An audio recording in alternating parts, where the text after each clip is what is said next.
The End of Burnout by Jonathan Malesic. The End of Burnout isn't about eliminating exhaustion completely. It's about understanding why you're exhausted, where those pressures come from, and how to live well anyway. It invites you to stop blaming yourself, start rethinking work, and reclaim your time, your attention, and your life.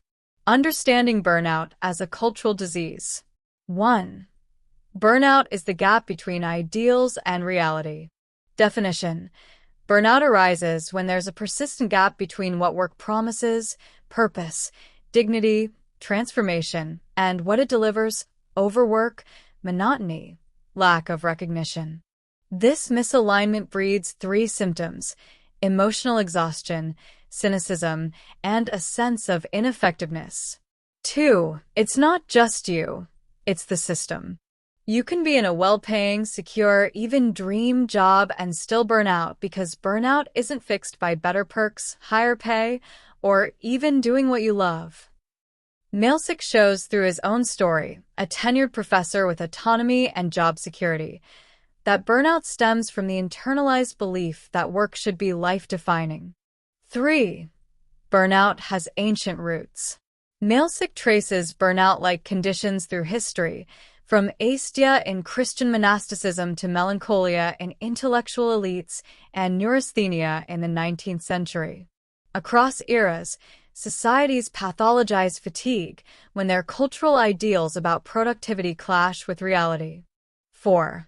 The rise of total work. Since the 1970s, work has become central to personal identity.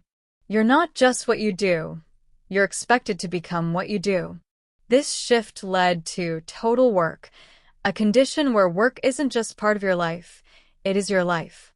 5. The myth of the work martyr. Society glorifies those who overwork, the work saint who never logs off, never says no. These models are harmful. They drive people toward burnout under the illusion of virtue. 6. Individual solutions are not enough. Self-care, meditation apps, and productivity hacks are band-aids. Real change needs collective action and cultural shifts. The problem isn't just your reaction to work, it's what work has become. 7. Tame work by redefining its place. The book profiles Benedictine monks who work 3 hours a day and spend the rest of the time in reflection, prayer, and community. Their routine prioritizes human dignity and spiritual rhythm. Their approach can be translated secularly: restrict work's reach, elevate leisure, and recenter relationships. 8. Look outside work for meaning. Burnout culture thrives on the idea that work gives life meaning. Malesic flips this. Meaning should come from community, relationships, and self-defined purpose, not from a paycheck. He profiles nonprofit workers, hobbyists, and disabled artists who found joy, worth, and dignity outside the traditional work framework.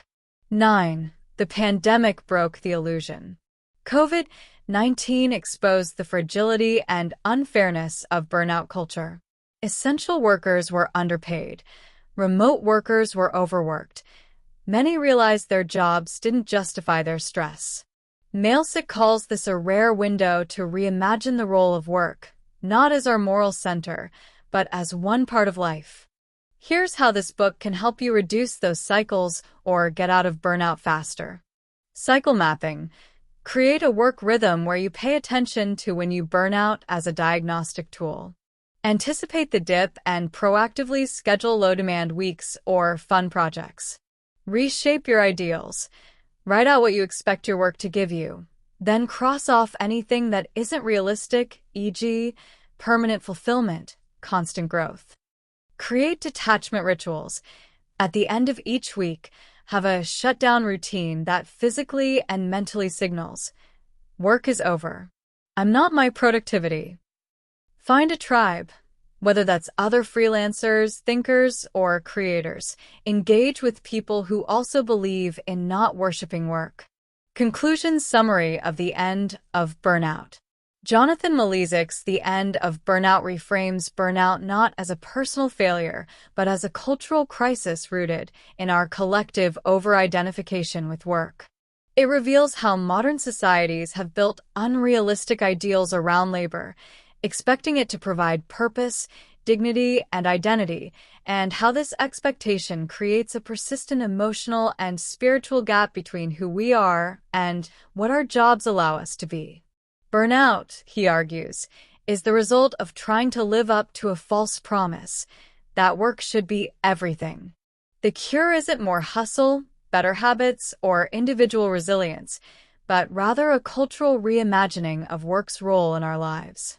Through examples from religious communities, nonprofit workers, and everyday people who have opted out of burnout culture, Malesic shows that the path forward lies in decentering work and recentering humanity, rest, and mutual care.